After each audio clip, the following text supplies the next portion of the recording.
wore Boat Warmington. The man stormed out of the swearing-in ceremony at Gordon House. Why? Because Andrew Holness locked him out of the cabinet. No position, no respect. And yet Andrew turned around and rewarded all the cronies, all the so-called bad men and political criminals with sweet posts in his government. What kind of leadership is that? This walkout sent a strong signal, cracks deep inside the JLP.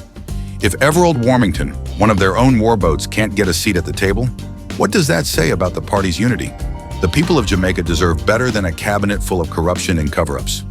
Upon an interview, Warmington said to reporters, "Stay tuned."